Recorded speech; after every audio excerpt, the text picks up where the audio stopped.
सजाद तेरे जान जो बढ़ कश्मीर नहीं सोचता था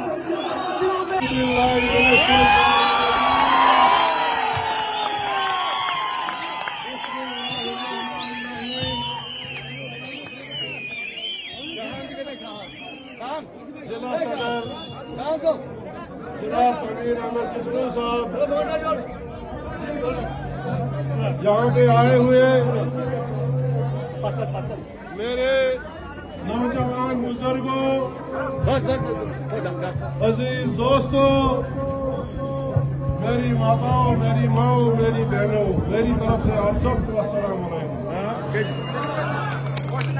सबसे पहले मैं आप तमाम नौजवानों का, बुजुर्गों का दिल की अमीर गहराइयों से शुक्रिया अदा करना चाहता हूँ जो आप सिंधन छात्रों पूरा यहाँ बनापुर से लेकर यहाँ तक जो आपने मेरा इस्तकबाल किया, इसका मैं जितना भी शुक्रिया अदा करूँगा उतना कम है।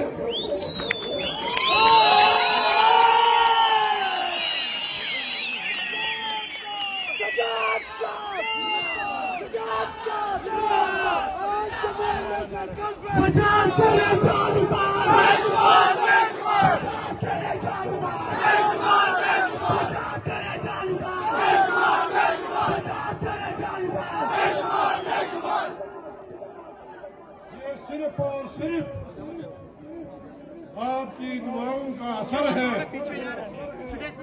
जो आज मुझको ये मनसब मिला है।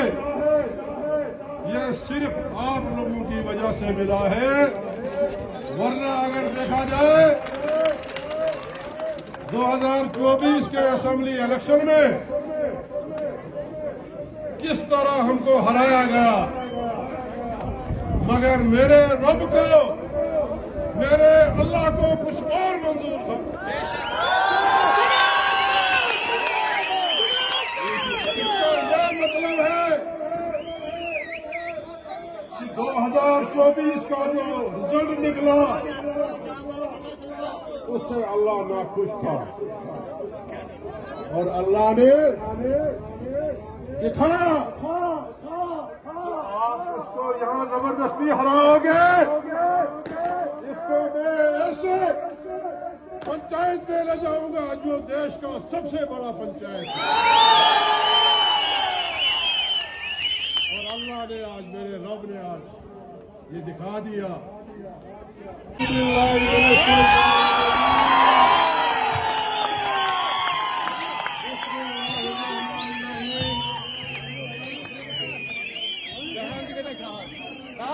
जिला सदर जनाब अमीर अहमद चिश्ती साहब यहाँ पे आए हुए मेरे नौजवान बुजुर्गों,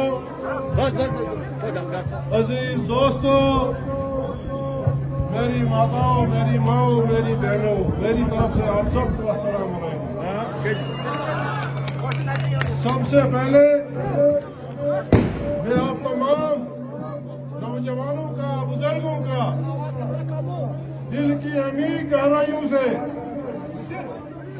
शुक्रिया अदा करना चाहता हूँ जो आप सिंधन छात्रों पूरा यहाँ बनापुर से लेकर यहाँ तक जो आपने मेरा इस्तकबाल किया, इसका मैं जितना भी शुक्रिया अदा करूँगा उतना कम है।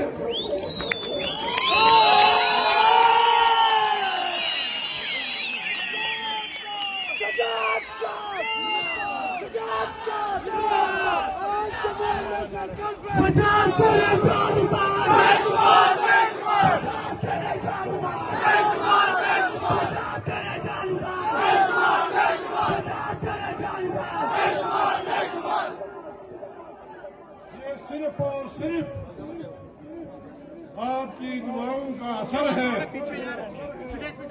जो आज मुझको ये मनसब मिला है। ये सिर्फ आप लोगों की वजह से मिला है, वरना अगर देखा जाए 2024 के असेंबली इलेक्शन में किस तरह हमको हराया गया, मगर मेरे रब को, मेरे अल्लाह को कुछ और मंजूर था। इसका यह मतलब है कि 2024 का जो रिजल्ट निकला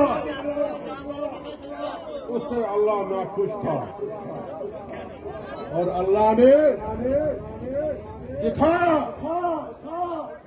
आप इसको यहाँ जबरदस्ती हराओगे, इसको मैं ऐसे पंचायत में ले जाऊंगा जो देश का सबसे बड़ा पंचायत है। और अल्लाह ने आज, मेरे रब ने आज ये दिखा दिया। मैं आपने नेशनल कॉन्फ्रेंस के कायदीन को, जनाब डॉक्टर फारूक अब्दुल्ला साहब, जनाब उमर अब्दुल्ला साहब और दीगर कायदीन का दिल की अमीर गहराइयों से शुक्रिया अदा करना चाहता हूं। मसला ये नहीं कि जमात ने हमको कितना बड़ा मनसब दिया है, मसला ये है, ये पसमानदा और दूर दराज इलाका जो है ने याद रखा और ये फैसला किया। आज के इस इलेक्शन में मैंने तो यूं बड़े इलेक्शन देखे, पार्लियामेंट के इलेक्शन, असेंबली के इलेक्शन, राज्यसभा के इलेक्शन। 2015 में भी मुझको कैंडिडेट बनाया था राज्यसभा के लिए, मगर उस वक्त बदकिस्मती से नाकामी हुई। मगर आज का ये जो राज्यसभा का इलेक्शन, इसमें मैंने पूरे जम्मू कश्मीर की सूरत हाल अजीब देखी। जब ये रिजल्ट आए, जब लोगों को पता चला कि भाई हमने जीत हासिल की है, जम्मू कश्मीर के दूर दराज के इलाके, राजौरी, पुंछ, कश्मीर, कुपवारा, ये इनके गांधरी के इलाके, लोगों में जोश, जश्न। भाई ये तो हर वक्त होते हैं ये राज्यसभा के इलेक्शन। आज के इस इलेक्शन में इतना क्या है कि गांव-गांव, गली-गली लोग जो है खुशियां मना रहे हैं। मैं आपको ये बताना चाहता हूं कि पिछले 11 बरस में जो बीजेपी ने चुनी हुई सरकारें, चाहे वो महाराष्ट्र की सरकार थी, चाहे वो दूसरे राजस्थान की सरकार थी, चाहे मध्य प्रदेश की सरकार थी, लोगों की चुनी हुई सरकारें जो है किस तरह से गिरा दी, बल के जोर से, पैसे के जोर से। तो लोगों के अंदर जो था एक रोष था पूरे मुल्क में, और खासकर जम्मू कश्मीर के लोगों का, जिन्होंने 1 साल पहले तो हम आज भी इस चीज का कंडेम करते हैं, मजम्मत करते हैं, जो हमारा खुसूसी स्टेटस 2019 में छीना गया, जो रियासत हमारी थी जम्मू कश्मीर की, उससे रियासत का दर्जा छीन के यूटी में डाउनग्रेड किया। अरे ये कौन सा कानून है? किस कानून के तहत एक मुल्क की सबसे पुरानी रियासत को आपने खत्म करके उसको यूटी में तब्दील किया? क्या हासिल हुआ? आज जो सरकार यहां चल रही है, ड्यूअल सिस्टम, एक कदम भी नहीं चलने देते हैं। आप देखिए यहां आम गरीबों की क्या हालत है, किस जोश और जज्बे के साथ उन्होंने सरकार बनाई थी। आज देखिए जो हमारा बेरोजगार, जो आज से 10 साल पहले जिसको किसी ना किसी तरीके से कोई ऐसी स्कीमें हमने बनाई थी, चाहे वो रहबर तालीम, रहबर जंगलात, रहबर सेहत, किस और मकसद और मुद्दा ये था कि इस बेरोजगार नौजवान को रोजगार मिलना चाहिए। क्या ये गुनाह था कि भाई हम बेरोजगारों को रोजगार दे रहे थे, हम जगह जगह स्कूल दे रहे थे, जगह जगह अस्पताल दे रहे थे, जगह जगह कॉलेजेस खोल रहे थे, कहा जगह जगह हमने तहसीलें खोली, ब्लॉक खोली। क्या ये लोगों के खिलाफ डिसीजन थे? मगर इसमें कसूर हम लोगों का है। हमको एक्सप्लॉइट किया जाता है मजहब के नाम पे, धर्म के नाम पे, और वो अपनी बाजी जीत के उसके बाद लोगों को बेहाल छोड़ दिया जाता है। कहां है आज वो जिन्होंने यहां 11 साल हुकूमत की? आज हम जानना चाहते हैं इन 11 वर्षों में क्या किया उन्होंने रियासत के लिए, बिलखसूस किश्तवाड़ के लिए। मुझे बताइए, मुझे बताइए कौन से स्कूल खोले, कौन से कॉलेजेस खोले, कौन से अस्पताल खोले। जो 2014 तक हमने काम किया उसके बाद कुछ नहीं किया, क्योंकि उनका फंदा जो है वो बिल्कुल सिंपल है। इलेक्शन के 2 महीने जिंदा हो जाओ, लोगों को भड़काओ और वोट हासिल करो। मेरे भाइयों बुजुर्गों, 2024 के इलेक्शन में जो हमको यहां हार मिली है, आपको पता है किश्तवाड़ 20 साल पीछे हो गया है। अगर मैं यहां से जीत के चला गया होता, माशाअल्लाह मैं इस वक्त मिनिस्टर होता। और मिनिस्टर जो है मेरे वालिद साहब हमेशा जब भी एमएलए बने, किश्तवाड़ की आवाम ने उनको जब जब जिताया वो मिनिस्टर बने।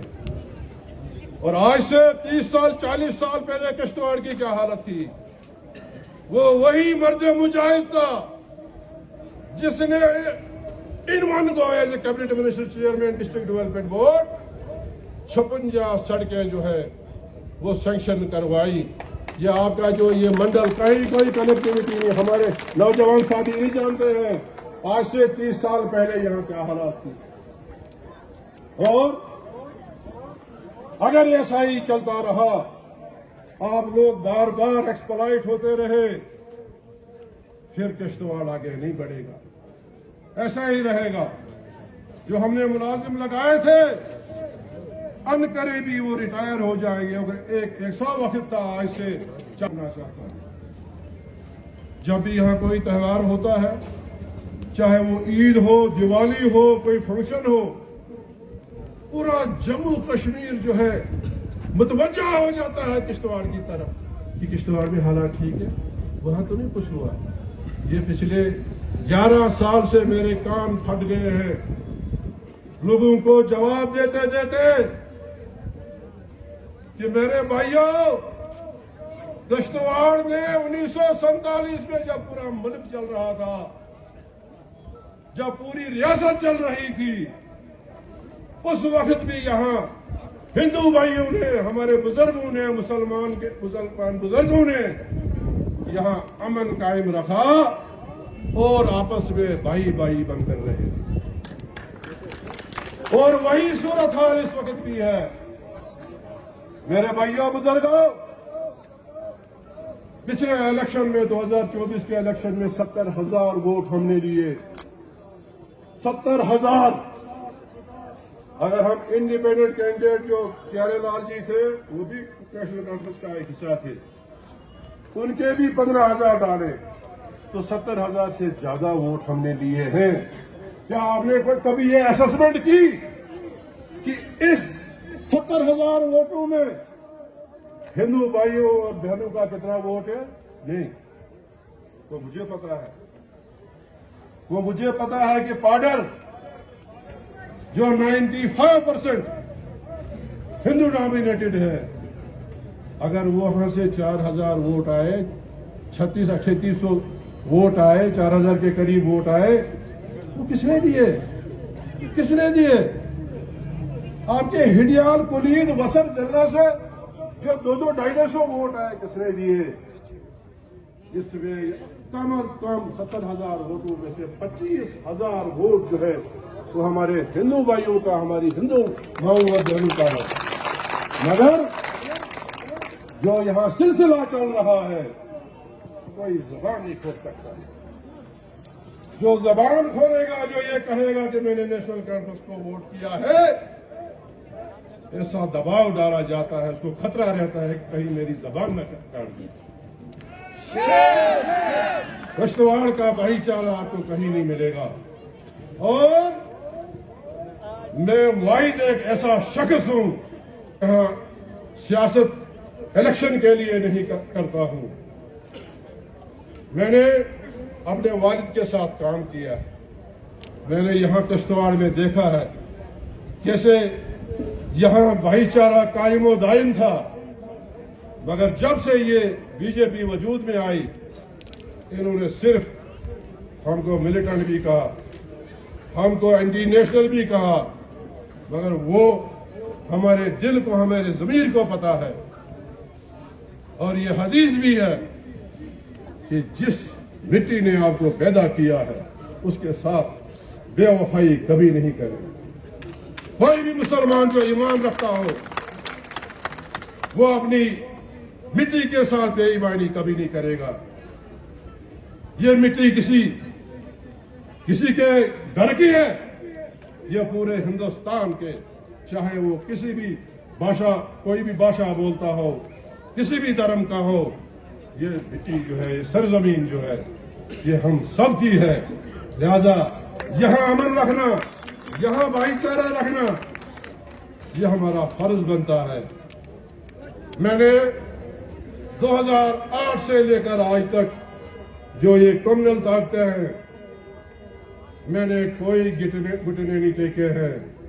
मैं एक अल्लाह से डरता हूं, एक अल्लाह से। रिज़्क़ और मौत, अगर मुझे इस पे ईमान है कि मेरी मौत कब आएगी, मुझे कब तक जिंदा रहना है, तो मेरे अंदर कोई डर महसूस नहीं होगा। आज बीजेपी पता नहीं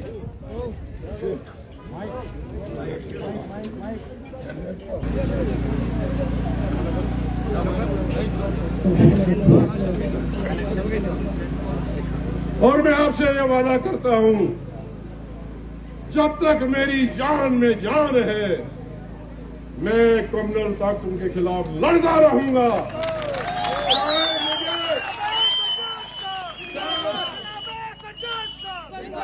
चाहे मुझे 100 बार क्यों नहीं हारना पड़े, मगर मैं एक मिशन लेकर हूं कि आज से 30 साल पहले जो यहाँ अमन था, भाईचारा था, उस भाईचारे के लिए कितनी भी मुझे कुर्बानी देनी पड़े, मैं वो कुर्बानी दे दूंगा।